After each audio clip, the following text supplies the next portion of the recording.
Bapa kami yang ada di surga, terima kasih Tuhan atas segala kebaikan Tuhan di masa lalu.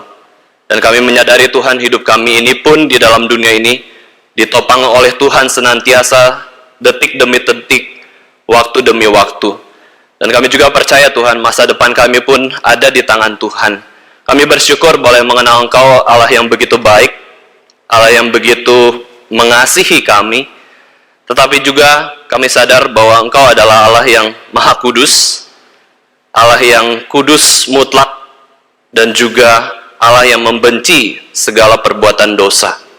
Allah yang suci, Allah yang tanpa dosa. Kiranya kami boleh semakin mengenal Tuhan di dalam kehidupan kami, dan kami pun boleh meneladani segala sifat-sifat Tuhan dan menyatakan karakter Kristus di dalam kehidupan kami, pribadi lepas pribadi. Sebentar lagi Tuhan, kami akan mendengarkan firman Tuhan. Kiranya Roh Kudus boleh bekerja di antara kami, berkati setiap kami yang akan mendengar. Tuhan berikan kekuatan, Tuhan berikan fokus, hati yang hormat di dalam belajar kebenaran firman Tuhan. Di dalam nama Tuhan Yesus Kristus, Tuhan dan Juru Selamat kami yang hidup, kami sudah berdoa. Amin. Mari kita buka Alkitab kita dari Amsal 29 ayat 18. Kita akan membaca sama-sama ayat ini, Amsal 29 ayat yang ke-18. Mari kita sama-sama membacanya. Amsal 29 ayat 18. 1, 2, 3. Bila tidak ada wahyu, menjadi liarlah rakyat. Berbahagialah orang yang berpegang pada hukum. Bila tidak ada wahyu, kata wahyu di sini juga dapat diartikan sebagai visi. Ya, vision. Bahasa Inggrisnya itu vision. Bapak Ibu Saudara sekalian, awal tahun baru merupakan momen atau saat yang penting di mana kita disadarkan tentang waktu. Bukan hanya disadarkan, tetapi kita lebih disadarkan tentang waktu. Umur kita bertambah, waktu terus maju, sudah sampai tahun 2022. Tahun baru, awal tahun, itu adalah betul-betul menyadarkan kita soal waktu kita itu di dunia. Tahun baru sudah dimulai, tahun yang lama itu sudah berlalu. Tahun 2021 itu sudah dilewati, dan tahun 2022 sudah mulai. Waktu yang berlalu tidak mungkin kembali lagi, dan waktu yang ada di depan, mau tidak mau kita akan jalani. Mau tidak mau kita akan hadapi hari-hari di depan kita di tahun 2022 ini. Kita akan menapaki detik kehidupan kita di tahun 2022 dan tidak akan terulang lagi. Mundur atau kembali lagi itu tidak bisa. Itulah waktu. Dengan menyadari bahwa setiap detik kehidupan kita itu tidak akan berulang kembali, Bapak Ibu Saudara sekalian, pada umumnya orang-orang akan berharap sesuatu yang lebih baik atau sesuatu yang baik itu terjadi dalam kehidupan kita. Orang-orang menyadari urgensi waktu, orang-orang menyadari bahwa kita harus lebih baik sebagai manusia, khususnya manusia yang mengenal Tuhan yang sejati. Kita berharap sesuatu yang baik karena kita menyadari waktu tidak akan kembali lagi. Kita ingin, orang-orang ingin pada umumnya perubahan yang baru ke arah yang lebih baik. Orang-orang memiliki pengharapan yang lebih baik akan keluarga, akan gereja, akan masyarakat, akan sekolah, dan lain-lain, akan sedepan hidup kita. Kita berharap yang baik, itu normal. Ya, ketika kita menyadari urgensi waktu, ketika kita juga ingin supaya berharap hal-hal yang baik itu terjadi dalam kehidupan kita, itu membawa kepada orang untuk beresolusi. Ya, sehingga pada awal tahun baru biasanya orang-orang memiliki resolusi atau suatu ketetapan hati, suatu tekad. Ya, bicara soal pengharapan yang lebih baik, bicara soal tekad hidup yang lebih baik di tahun ini, harapan-harapan itu mulai muncul ketika kita memasuki tahun yang baru. Jadi Bapak Ibu Saudara sekalian, ada dua kondisi yang akhirnya membuat kita ingin melakukan sesuatu atau beresolusi atau bertekad mengerjakan sesuatu, Bapak Ibu Saudara sekalian, yaitu ketika kita menyadari urgensi waktu. Oh, waktu itu linier, tidak mungkin kembali lagi. Oh, waktu ini akan terus bertambah, umur bertambah. Dan suatu hari nanti waktu juga akan berakhir, ditutup dengan kedatangan Yesus yang kedua kalinya. Atau ditutup dengan kematian kita. Kemudian kita mau melakukan sesuatu yang lebih bermakna, lebih baik. Dan kemudian kita juga memiliki pengharapan untuk yang lebih baik. Maka kita beresolusi, bertekad. Bapak Ibu Saudara sekalian, seorang teolog penting di Amerika, yaitu Jonathan Edwards, pernah membuat begitu banyak resolusi ya. Beliau adalah salah satu teolog dan filsuf yang penting di Amerika, dan total resolusi yang tercatat oleh sejarah, resolusi Jonathan Edwards itu ada 70. Cukup banyak ya resolusinya. Dan dia bertekad untuk membaca resolusinya itu seminggu sekali. Jadi resolusi sebanyak 70 itu, kemudian ada resolusi yang diresolusikan. Itu Jonathan Edwards. Saya punya resolusi, saya akan beresolusi untuk melakukan seluruh resolusi-resolusi yang sudah dibuat. Beberapa contoh resolusi yang pendek, Bapak Ibu Saudara sekalian, yang pertama adalah dia resolve never to lose one moment of time, but improve the most profitable way I possibly can. Ini resolusi yang sederhana, yang singkat. Dia ingin ya tidak kehilangan satu momen pun, tetapi meningkatkannya dengan cara yang paling menguntungkan yang saya bisa. Nah, ini bicara soal waktu lagi ya. Dia punya resolusi terhadap waktu, dia tuh ingin memanfaatkan momen-momen yang ada untuk dikerjakan lebih baik dan menguntungkan untuk kerajaan Allah tentunya ya. Kalau bahasanya pendeta Stephen Tong yaitu apa? Squeezing time, memeras. Itu filsafat hidup Pak Tong juga ya, squeezism, memeras hidup. Jadi setiap waktu kita punya sama ya, di dalam satu hari 24 jam, tetapi ada yang memeras, ada yang menghargai, membuat waktu itu menguntungkan bagi kerajaan Allah. Itu Pak, itu resolusi yang pertama dari Jonathan Edwards. Kalau contoh dalam konteks gereja, kita ingin menghargai setiap momen ibadah. Kita ingin menghargai setiap momen pelayanan, ada kesempatan, kita kerjakan.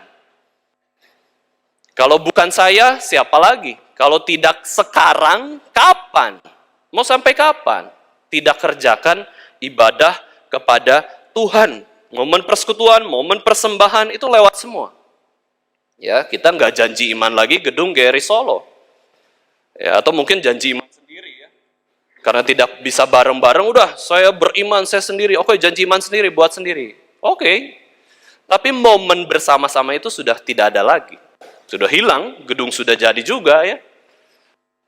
Tapi itu momen-momen yang tidak akan terlewati lagi.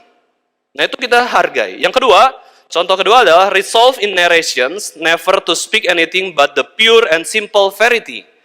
Edwards beresolusi bahwa ketika dia bercerita sesuatu, ketika dia bicara sesuatu, dia tidak ingin bicara hal-hal yang melenceng ataupun tidak kudus, ataupun yang rumit-rumit, yang tidak dimengerti oleh banyak orang. Dia ingin bercerita sesuatu hal yang tulus, suatu hal yang murni dan sederhana, jelas. Dia ingin dalam kata-katanya, ya dalam kata-katanya itu bukan hal gosip, hal-hal yang belum tentu kebenarannya dia ungkapkan, tidak perlu. Hal-hal yang mengejek, mengolok-olok. Bapak Ibu Saudara sekalian, kita memang mungkin di antara kita tidak pernah membunuh orang secara fisik, tetapi membunuh orang secara mental atau secara rohani kita lakukan. Yaitu apa? Mengolok-olok, menghina orang, menjelekkan orang. Dengan apa? Dengan hati kita, dengan kata-kata kita. Meskipun itu kebenaran, ya memang benar kok. Orang berdosa, orang jahat, orang jelek, orang kafir.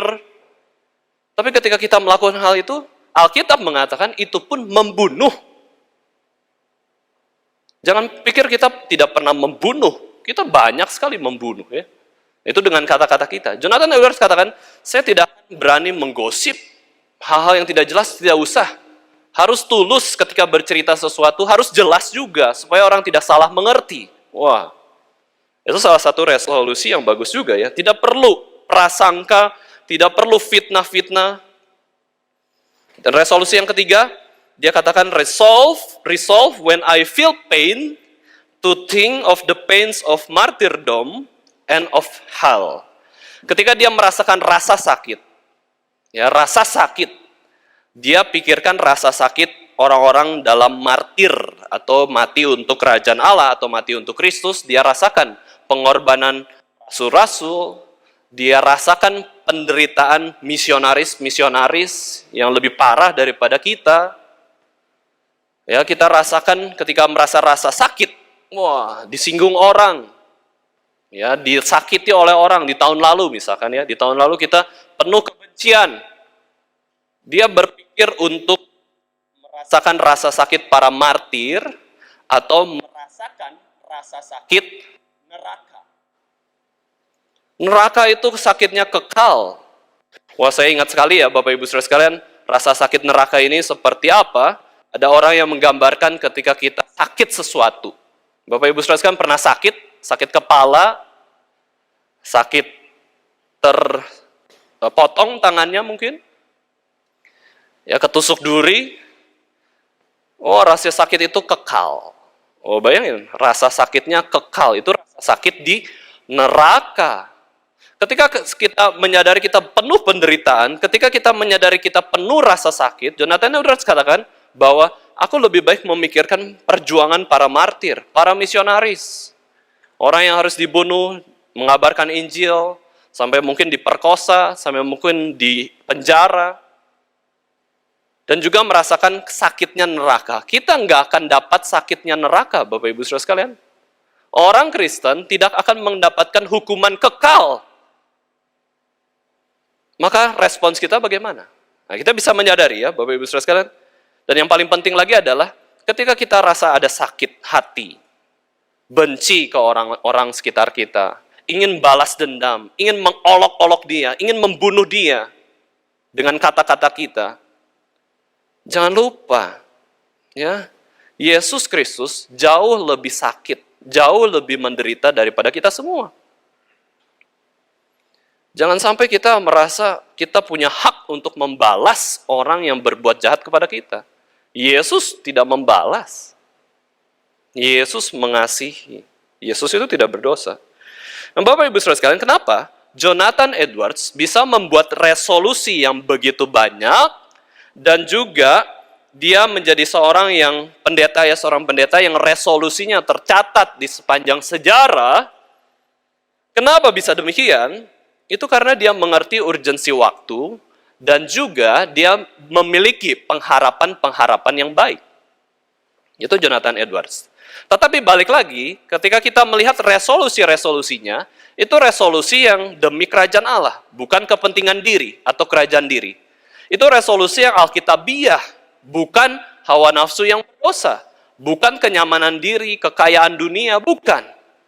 Kenapa dia bisa memiliki resolusi yang murni, yang baik? Jawabannya satu, karena dia punya visi dari Tuhan. Dia punya visi yang akhirnya visinya tersebut memimpin kepada resolusi. Visi dari Tuhan yang seharusnya memimpin kepada seluruh resolusi, seluruh hal-hal yang ingin kita lakukan di tahun ini, seluruh keputusan-keputusan kita itu berdasarkan visi dari Yesus Kristus. Kita sering nyanyi, orang-orang reform sering nyanyi, "Be thou my vision." Jadilah visiku ya Tuhan. Jadilah visiku ya Tuhan. Itu kita perlu kerjakan. Itu kita perlu imani. Baru kita melakukan sesuatu. Percuma melakukan sesuatu, mengambil keputusan tanpa visi dari Tuhan. Yang jadi apa? Menurut Amsal 29 ayat 18 ini, yang jadi liar. Pelayanan yang liar, khotbah yang liar, gereja yang liar, masyarakat yang liar. Itu kalau tanpa visi dari Tuhan. Tanpa wahyu dari Tuhan. Memang kita bisa melayani. Kita bisa bekerja. Kaya. Tapi tanpa visi dari Tuhan kita menjadi kaya yang liar, kerja yang liar, tidak terarah dan tidak menyenangkan Tuhan. Betapa pentingnya visi. Ya, betapa pentingnya visi. Percuma kita beresolusi tanpa visi dari Tuhan sendiri. Terjemahan bahasa Inggrisnya adalah where there is no prophetic vision, the people cast off restraint, but blessed is he who keeps the law. Di mana tidak ada visi kenabian, prophetic vision, orang-orang itu melempar batasan-batasan, membuang hukum-hukum, tidak taat kepada hukum-hukum, hidup tidak teratur. Kita pernah mengatakan bahwa semua itu, Tuhan itu senang keteraturan. Ya, Tuhan itu senang keteraturan. Maka yang kacau-kacau itu, Bapak Ibu Saudara sekalian, segala kehidupan yang kacau, ibadah yang kacau, pekerjaan yang kacau, biasanya tidak ada visi dari Tuhan. Tuhan sangat senang keteraturan. Orang di luar Kristus, Bapak Ibu Saudara sekalian, bisa saja membuat resolusi yang baik. Banyak yang kaya, banyak yang sopan, moralitas baik, ya, pekerjaan teratur, hidup seperti malaikat yang tanpa dosa. Meskipun kita tahu ya, malaikat juga ada yang berdosa, yaitu iblis. Tetapi Bapak Ibu Saudara sekalian, tanpa visi dari Tuhan, resolusi mereka itu sebenarnya berpusat pada diri sendiri. Berpusat pada diri sendiri. Akan tetapi orang yang di dalam Yesus Kristus ketika membuat resolusi, itu berdasarkan visi dari Kristus sendiri. Kalau kita sebagai orang Kristen tanpa visi dari Tuhan, maka kita akan menjadi orang Kristen yang liar. Oke, tetap Kristen, tetap masuk surga, tapi liar. Apakah kita mau menjadi liar, Bapak Ibu Saudara sekalian?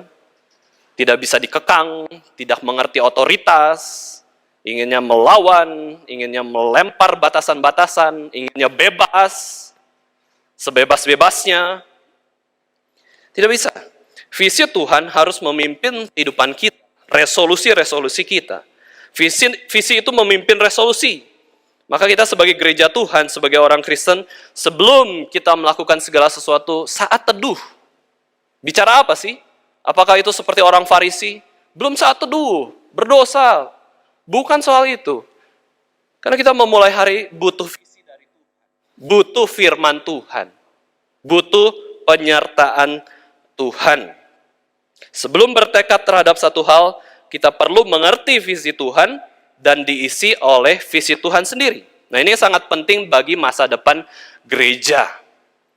GRI Solo sudah diberkati Tuhan secara fisik, ya, secara gedung, secara fasilitas.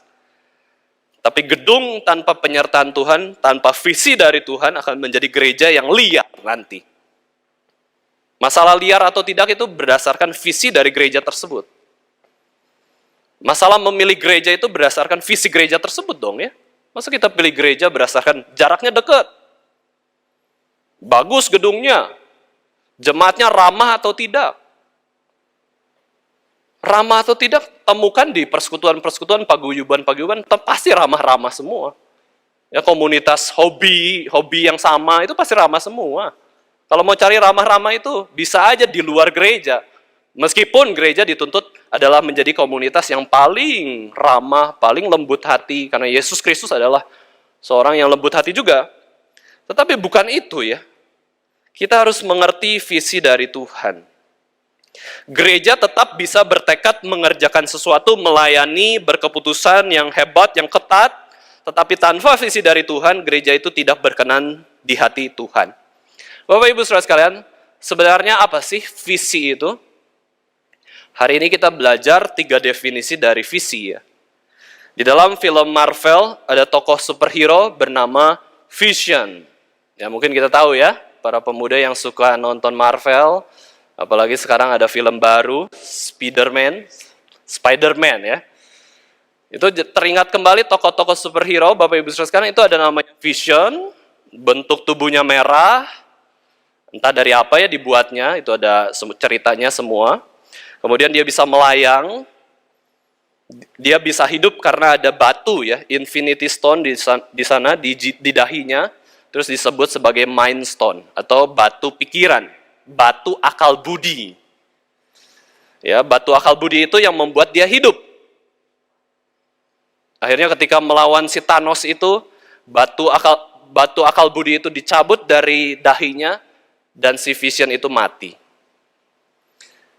Itu seperti ilustrasi ini juga ya, Bapak Ibu Saudara sekalian, seperti visi juga. Kalau visi kita diambil, kita akan menjadi mati kok. Kita akan menjadi liar. Ya, kita tidak bisa akan terus berkarya kalau kita kehilangan visi.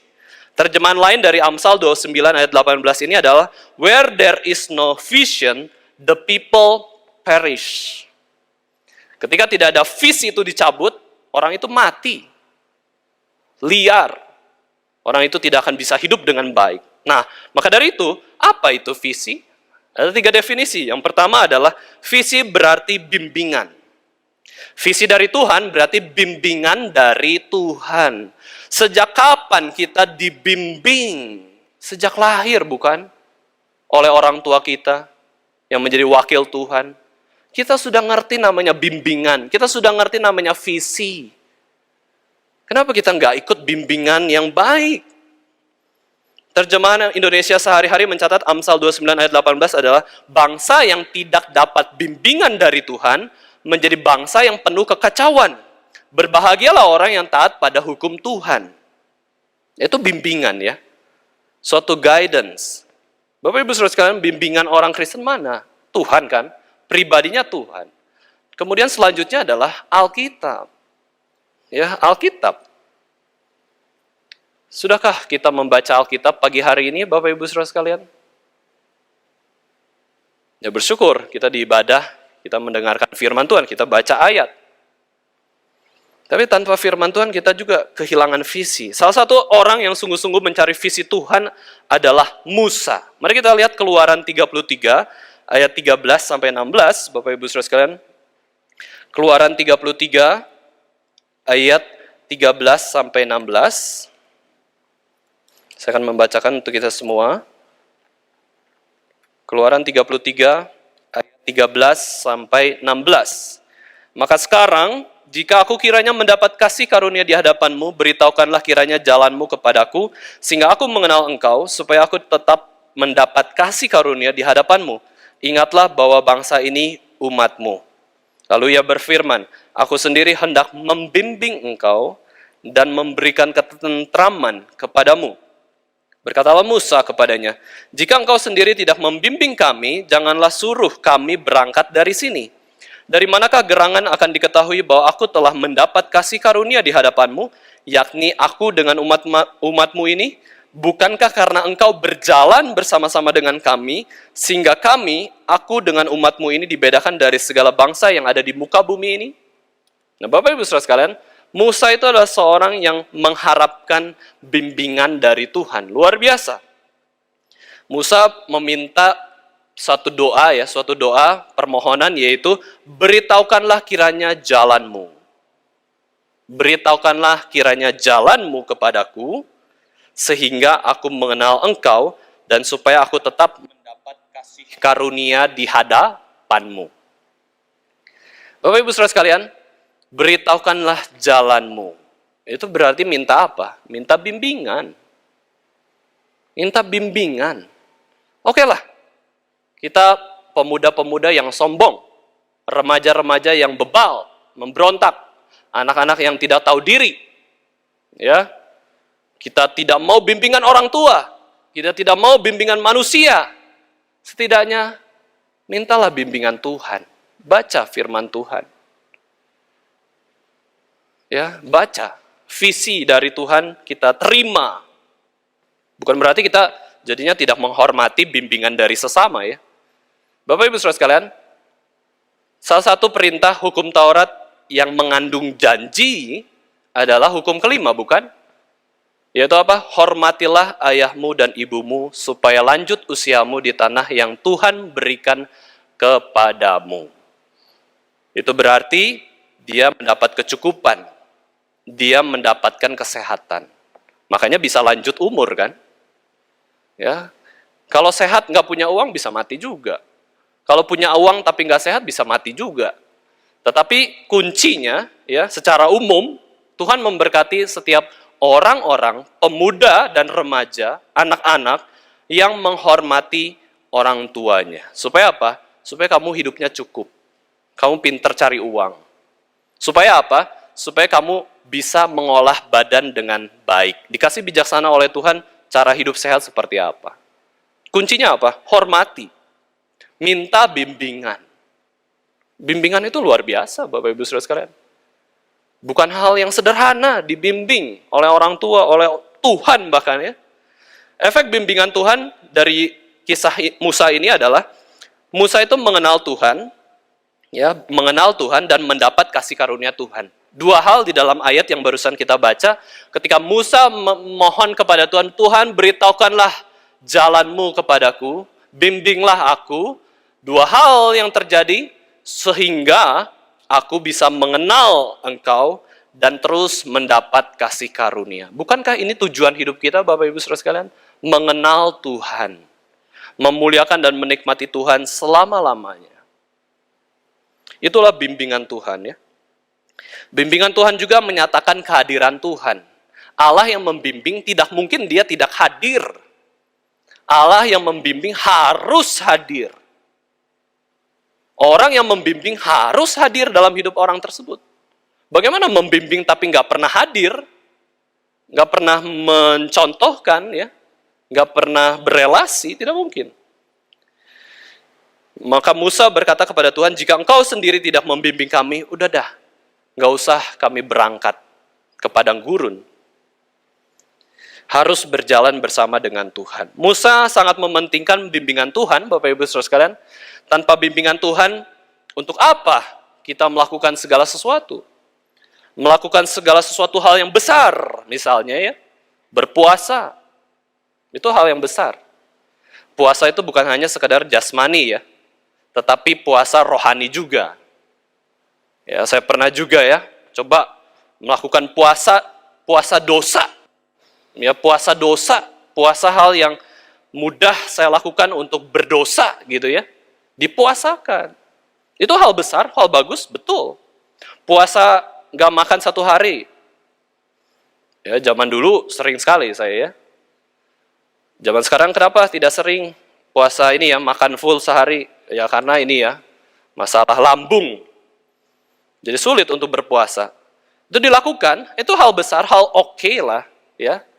Puasa nggak makan satu hari tapi masih minum, itu nggak masalah. Atau puasa full, tidak makan, tidak minum, itu juga oke ya, bisa juga kalau kita kuat ya.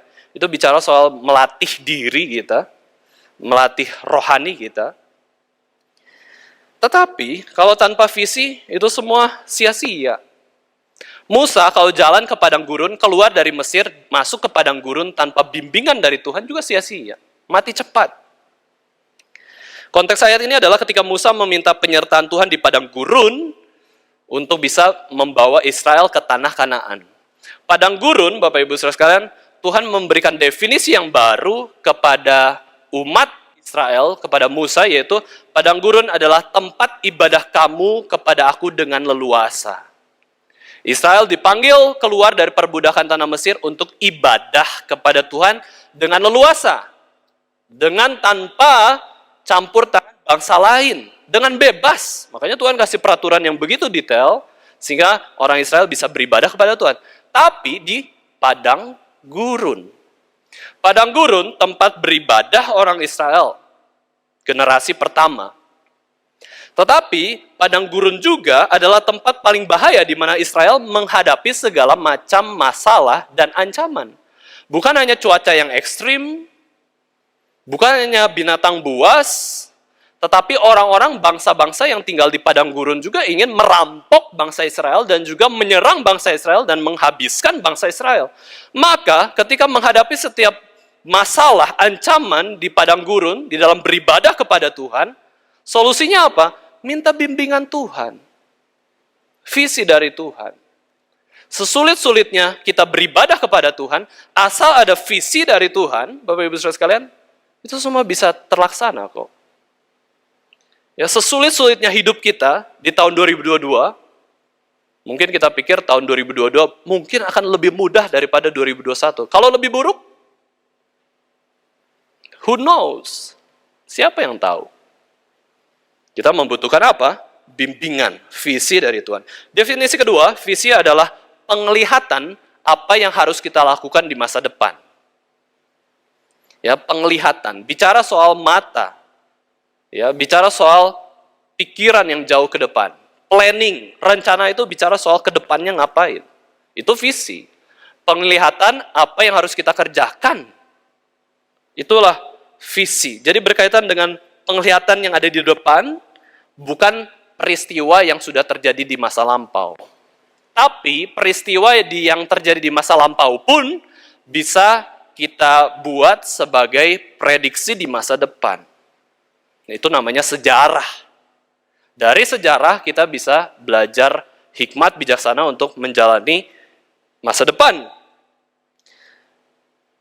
Tahun ini harus lakukan apa, Bapak Ibu Saudara sekalian?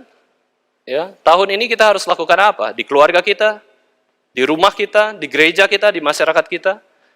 Nah itu kalau kita tahu, berarti kita ada mendapatkan visi. Ya, visi itu berkaitan dengan penglihatan apa yang harus dikerjakan di masa depan. Itulah, Bapak Ibu Saudara sekalian, hamba-hamba Tuhan yang besar. Ya, bolehlah kita sebut hamba-hamba Tuhan yang besar, yang terkenal. Salah satu keunggulan mereka adalah mereka bisa melihat visi.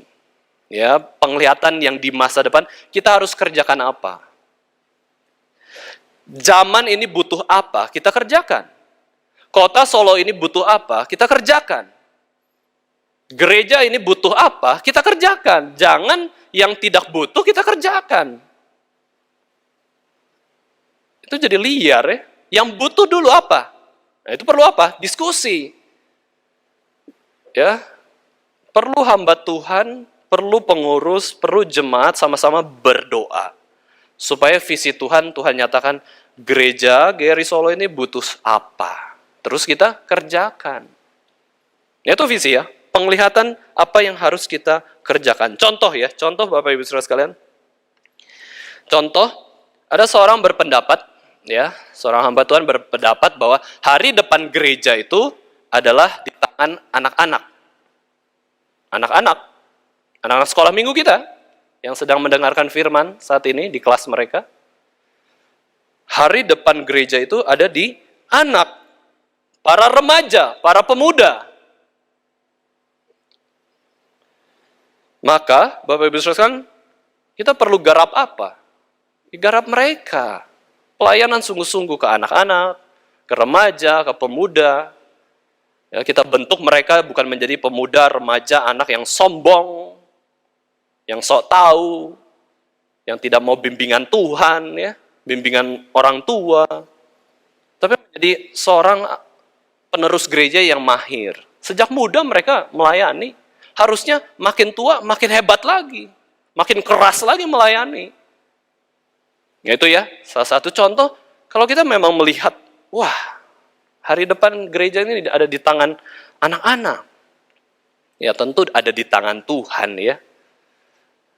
Tapi anak juga kan penerus. Ini yang realita lah. Tuhan bisa bekerja di luar anak-anak, bisa. Tapi itu anugerah Tuhan. Kita harus usahakan. Pendeta Stephen Tong dalam menggumulkan mendirikan gereja, dia juga sadar kan, melihat gereja didesak oleh liberal, gereja didesak oleh karismatik yang liar.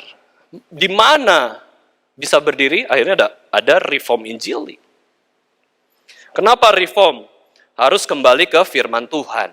Ya, firman suci, kitab suci, firman Tuhan yang abadi. Tanpa kompromi, doktrin itu harus keras. Ya, doktrin itu harus keras. Tapi perbuatan kita mengasihi, lembut. Gitu ya. Injili, kenapa Injili? Yaitu menaati amanat agung Tuhan Yesus untuk memberitakan Injil dan menjangkau orang. Jadi perlu ya, kita boleh minta ke Tuhan ya. Untuk bisa melihat apa sih yang harus kita kerjakan di tahun ini. Doa. Ya. Memikirkan orang lain terlebih dahulu dibandingkan diri kita. Orang yang tidak bisa melihat apa yang harus dikerjakan karena apa? Karena dia selalu fokus ke diri. Ya, diri, yang memuaskan diri, nggak bisa melihat apa kebutuhan lingkungan, zaman, ya. Dia hanya lakukan diri aja untuk diri. Itu bahaya ya, bahaya. Maka kita perlu belajar melihat dari perspektif Tuhan. Ini salah satu bijaksana yang tertinggi Bapak Ibu Saudara sekalian di dalam kehidupan orang Kristen, yaitu apa? Melihat segala sesuatu dari perspektif surga. Ya, pikirkanlah perkara-perkara yang di atas. Bukan berarti yang perkara di bumi itu tidak dipikirkan. Tapi ketika kita memikirkan perkara yang di atas, otomatis kok perkara yang di bumi itu akan kita pikirkan juga. Tapi kalau kita pikirkan perkara-perkara di bumi, nggak selesai-selesai. Nggak tentu juga kita memikirkan perkara-perkara yang surga. Ini kunci ya. Kunci kita bijaksana hidup itu coba punya mata dari perspektif Tuhan. Kekristenan butuh apa? Ya, kekristenan butuh apa? Teologi yang ketat, pengetahuan yang sistematik. Ya, musik, seni yang bermutu, pelayanan yang terbaik, hamba Tuhan yang terbaik. Nah, ini melawan arus zaman ya Bapak Ibu Saudara sekalian. Hamba Tuhan itu harus yang paling pinter. Hamba Tuhan itu harus yang paling bagus. Untuk Tuhan, bukan yang tidak mengasihi Tuhan ya, yang tidak terbaik. Definisi ketiga dari visi adalah wahyu ya. Nah, ini terjemahan bahasa Indonesia, bila tidak ada wahyu, liarlah rakyat, tetapi diberkatilah orang yang taat kepada hukum-hukum Tuhan. Seorang teolog mengatakan, where revelation is withdrawn from a church, the people perish ya, in ignorance and delusion. Di mana wahyu ditarik dari gereja, orang-orang itu binasa dalam ketidaktahuan dan delusi. Ya, kalau kita nggak ada firman Tuhan, Bapak Ibu Saudara sekalian, ya di gereja-gereja, oke lah buka Alkitab, tapi bahasnya bukan firman Tuhan, bisa juga ya. Kalau di gereja-gereja tidak ada firman Tuhan, maka yang terjadi apa? Orang-orang binasa di dalam ketidaktahuan dan delusi.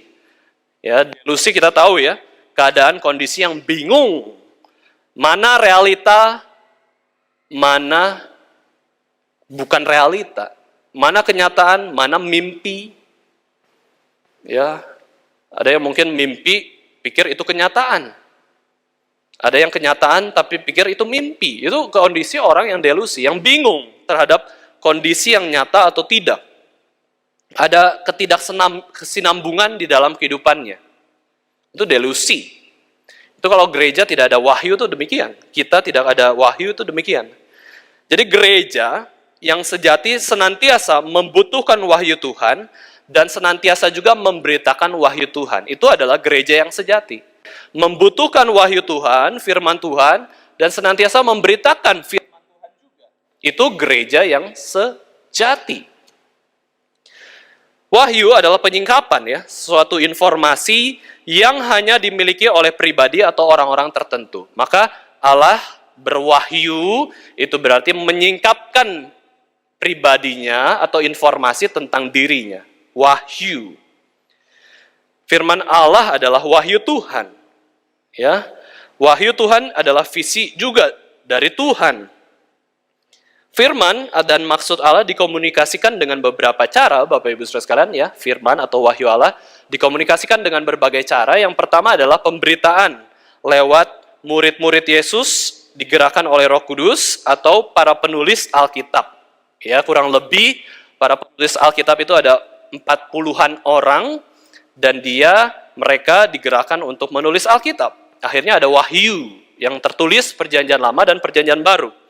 Kemudian juga kesimpulan dari moralitas kita miliki, yaitu hati nurani kita, dan juga hukum Taurat yang tertulis, 10 hukum itu, di dalam hukum Taurat Musa. Itu pun panduan moralitas seluruh umat manusia. Kehendak Allah atas seluruh kehidupan manusia ada di hukum Allah, 10 hukum Taurat. Jadi Alkitab seluruhnya adalah wahyu Allah, hukum Taurat atau yang tertulis di dalam 10 hukum Taurat, dan juga tidak tertulis, yaitu di dalam setiap hati nurani manusia itu juga adalah wahyu Allah. Dan yang terakhir yang paling jelas adalah Yesus Kristus sendiri, wahyu Allah yang paling jelas. Yesus Kristus firman menjelma menjadi daging. Yang kita peringati bulan lalu di dalam Natal. Nah, ini adalah wahyu Tuhan yang begitu lengkap. Cukup cukup. Ya, cukup. Alkitab cukup. Wahyu Allah kita percaya sudah cukup. Tidak perlu ditambah dan tidak boleh dikurangi. Ini wahyu Allah, begitu penting. Nah, sekarang kita akan melihat ya betapa pentingnya firman Allah. Mari kita baca Amsal 6 ayat 20 sampai 23, kita baca bersama-sama. Amsal 6 ayat 20 sampai 23.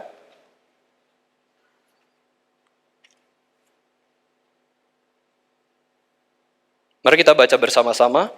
Amsal 6 ayat 20 sampai 23. 23. Hai anakku, peliharalah perintah ayahmu, dan janganlah menyia-nyiakan ajaran ibumu. Tambatkanlah senantiasa semuanya itu pada hatimu, kalungkanlah pada lehermu. Jikalau engkau berjalan, engkau akan dipimpinnya.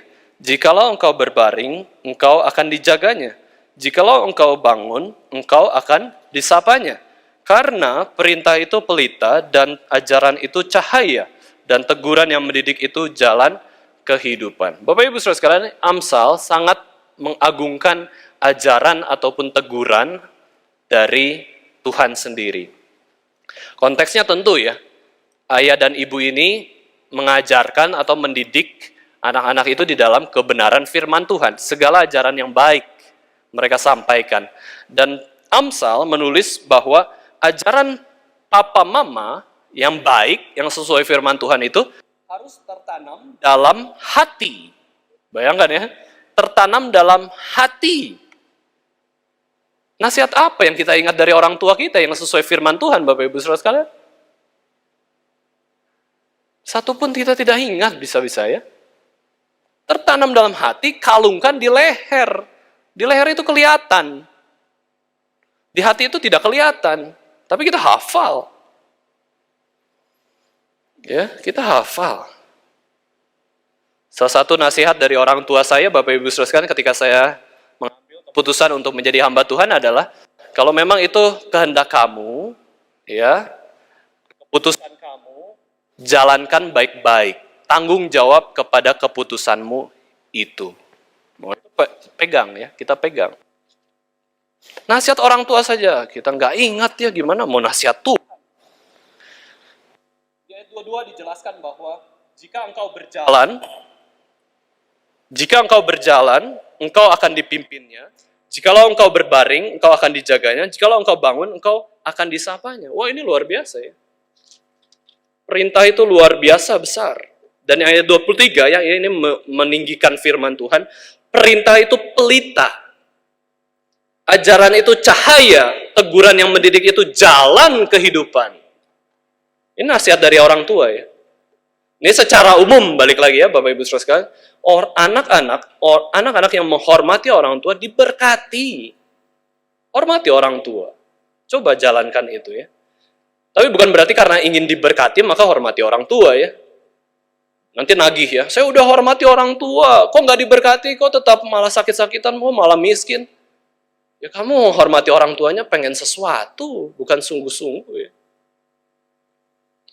Ya, banyak kok orang yang menghormati orang tua juga tidak kelihatannya ya, kelihatannya secara fisik, secara materi itu tidak diberkati ada, tetapi yang pasti adalah secara rohani pasti diberkati. Mazmur 119 ayat 105, firman-Mu itu pelita bagi kakiku dan terang bagi jalanku. Firman Tuhan. Ya, kita ingat ya di budaya Yahudi 2000 tahun yang lalu itu pelitanya itu dari tanah liat, ya lingkaran gitu ya, kayak mangkok. Kemudian di dalamnya ada minyak zaitun, kemudian ada lilin. Nah itu minyak itu harus nyala, diisi terus supaya pelita itu tetap menyala. Nah itulah firman Tuhan itu harus kita isi setiap hari supaya kita bisa jalan, kita bisa melihat di dalam kegelapan. Itu visi dari Tuhan. Visi kan melihat apa yang harus kita kerjakan. Bagaimana kita mau mengerjakan sesuatu kalau kita nggak punya firman Tuhan? Firman Tuhan adalah pelita bagi kaki kita dan terang bagi jalan kita. Inilah 3 definisi ya. 3 definisi tentang visi, bimbingan, melihat apa yang harus kita kerjakan di masa depan, dan juga wahyu Tuhan. Mari kita pikirkan, renungkan, gumulkan, selidiki hati kita.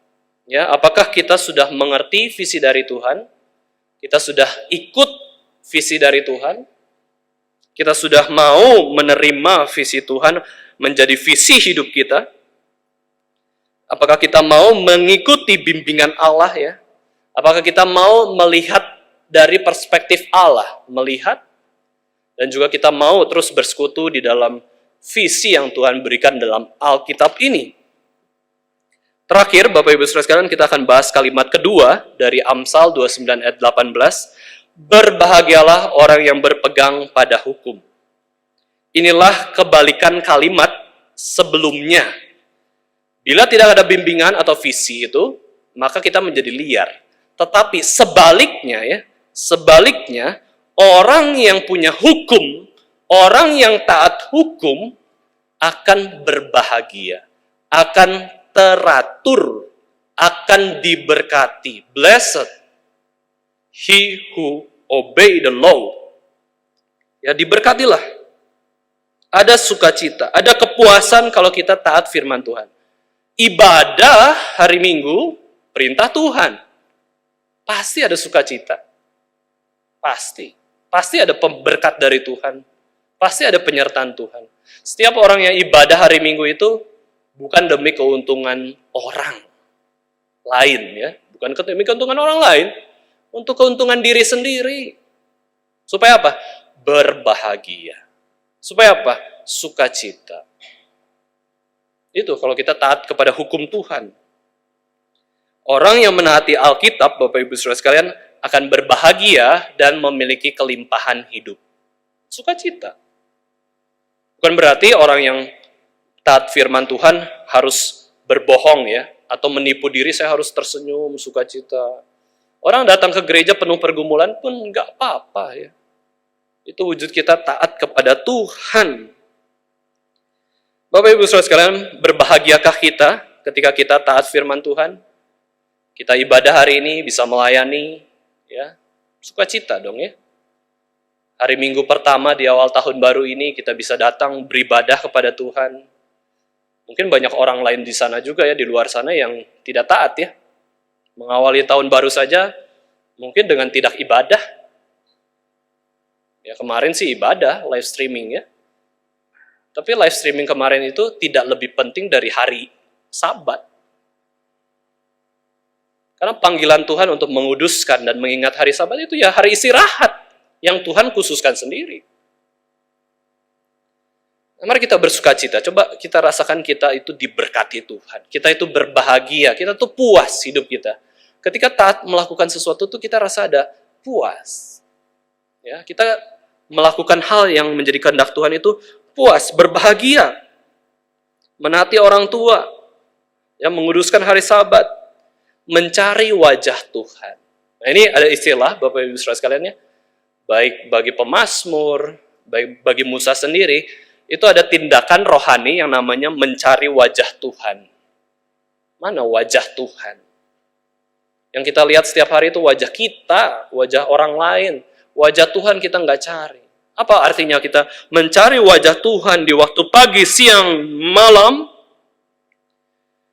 Yaitu adalah kita mau sungguh-sungguh menyadari hadiratnya ya. Kita mau mengenal Dia seumur hidup kita di dalam waktu-waktu kehidupan kita. Kita ingin melihat wajah Tuhan, kita ingin melihat kehadiran Tuhan. Kita tahu wajah Tuhan ketika marah itu, ketika kita ngapain. Kita tahu wajah Tuhan ketika Tuhan itu sedih, senang itu seperti apa. Itu melihat, mencari wajah Tuhan berarti kita bisa sinkron dengan Tuhan, membenci apa yang dibenci Tuhan dan mengasihi apa yang dikasihi Tuhan. Itu mencari wajah Tuhan. Kalau kita tidak membunuh, bahagia. Kalau keluarga kita taat kepada Tuhan, bahagia. Miskin nggak apa-apa. Anak cacat nggak apa-apa. Asal kita taat firman Tuhan. Asal kita bisa beribadah, bahagia dong. Kita tidak membunuh, kita tidak berzina, kita tidak mencuri, kita tidak berbohong, kita tidak iri hati, harus bahagia, diberkati. Itu keberhargaan kita, yaitu ketika kita taat kepada Tuhan. Bukan soal kondisi-kondisi yang fenomena, kelihatan, bukan. Kita nggak punya apa-apapun, asal itu taat kepada Tuhan, berbahagia.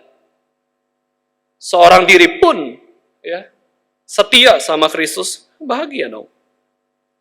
Charles Spurgeon pernah mengatakan, Bapak Ibu Saudara sekalian, sebagian besar orang suci, maksudnya orang yang saleh, orang yang takut akan Tuhan, orang yang sungguh-sungguh mencari Tuhan, Bapak Ibu Saudara sekalian, ketika diranjang kematian mereka, kalau mereka sempat untuk menghadapi kematian ya, ketika diranjang kematian mereka, Bapak Ibu Saudara sekalian, mereka telah mengungkapkan harapan mereka yang terdalam dan terindah bahwa bersama Kristus itu jauh lebih baik. Bersama Yesus itu yang terbaik. Ya, bersama Yesus Kristus itu yang terbaik. Itu orang-orang yang sungguh-sungguh cari Tuhan, cari penyertaan Tuhan ya. Lebih baik dari segala hal asal bersama dengan Yesus Kristus. Bapak Ibu Saudara sekalian, mari kita sama-sama sungguh-sungguh menjalani tahun baru ini dengan memandang kepada Yesus Kristus ya. Yang sudah mati di atas kayu salib, dikubur dan bangkit pada hari yang ketiga. Kita mau ikuti teladannya. Kita mau bersama Dia. Kita mau pegang tangan Yesus menjalani hari-hari kita di tahun ini. Di tahun 2022 ini, tahun yang baru ini, marilah kita bertekad untuk taat hukum Tuhan, taat firman Allah.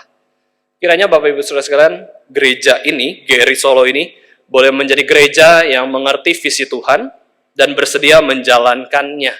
Ingat bahwa visi Tuhanlah yang memimpin kepada resolusi. Ya, gereja-gereja Tuhan, setiap perusahaan pasti ada program. Program ini nama lain dari resolusi kok. Ya, tapi kita tidak terikat program ya. Yang lebih besar dari program adalah Roh Kudus. Tapi bukan berarti kita tidak mempersiapkan program. Kita tidak mempersiapkan resolusi.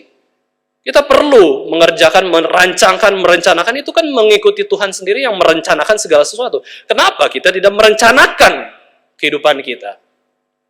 Kalau kita sudah merencanakan segala sesuatu yang terbaik, kalau hasilnya begitu, ya udah.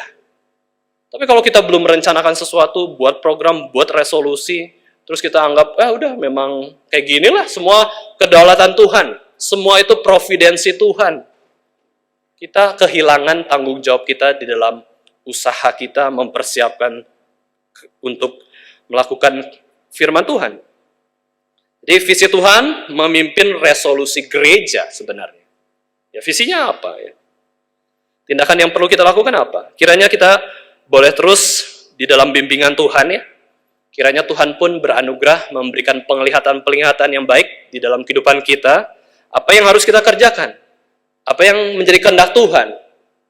Kita terus mau dipimpin oleh firman-Nya supaya bisa menuntun tiap langkah kehidupan kita. Kiranya kita boleh senantiasa memandang kepada Yesus Kristus dan mau terus ikut Yesus. Ikut Yesus berarti menyangkal diri, memikul salib, dan ikut Dia. Ikut bersama-sama dengan Dia. Itulah yang diharapkan semua orang-orang suci, orang-orang kudus, orang-orang yang sudah dibenarkan oleh darah Yesus Kristus, yaitu hidup terus berdampingan dengan Yesus Kristus. Yesus tinggal di dalam kita. Kita tinggal di dalam Dia. Tanpa Yesus, kita tidak bisa apa-apa. Salah satu kutipan dari Bapak misionaris modern Kristen, yaitu William Carey, yang begitu indah, dan kiranya boleh menjadi visi bagi kita juga adalah expect great things from God, attempt great things for God. Mari kita harapkan hal-hal yang besar, hal-hal yang agung dari Tuhan. Memang hidup kita itu kecil. Hidup kita itu hina. Hidup kita itu tidak layak. Tapi bukan berarti kita jadi minder. Jadi nggak usah lah. Saya nggak usah baca Alkitab. Saya nggak usah pelayanan. Saya nggak usah berharap besar untuk Tuhan. Bukan demikian ya. Kita tetap perlu berharap yang terbesar, hal-hal yang agung bagi Tuhan. Dan kita juga perlu berjuang, attempt great things for God. Usahakan hal-hal agung demi Tuhan. Amin. Mari kita sama-sama berdoa.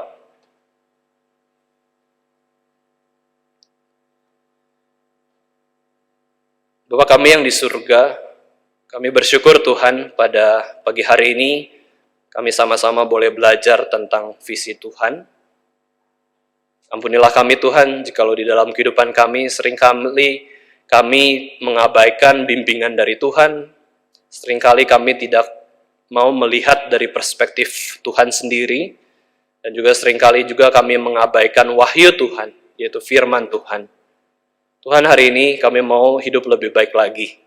Ampuni segala dosa-dosa kesalahan kami. Ajari kami Tuhan untuk menyangkal diri, memikul salib kami, dan mengikuti Yesus senantiasa. Tolonglah kami Tuhan untuk berjalan di jalan Tuhan, dan senantiasa mengingat apa yang menjadi visi Tuhan, apa yang menjadi arahan di dalam kehidupan kami, apa yang harus kami lakukan, kiranya Tuhan sertai senantiasa. Pimpinlah gereja Tuhan, GRI Solo di tempat ini, kiranya gereja Tuhan ini boleh menjadi gereja yang bergerak, gereja yang bukan diam di tempat, tetapi gereja yang boleh menyatakan firman Tuhan, boleh mengerjakan apa yang menjadi kehendak Tuhan saja. Berkati keluarga kami Tuhan, supaya keluarga kami pun ada di dalam rancangan Tuhan dan visi Tuhan senantiasa. Peliharalah hidup kami, tolonglah hidup kami. Di dalam nama Tuhan Yesus Kristus kami sudah berdoa dan memohon. Amin.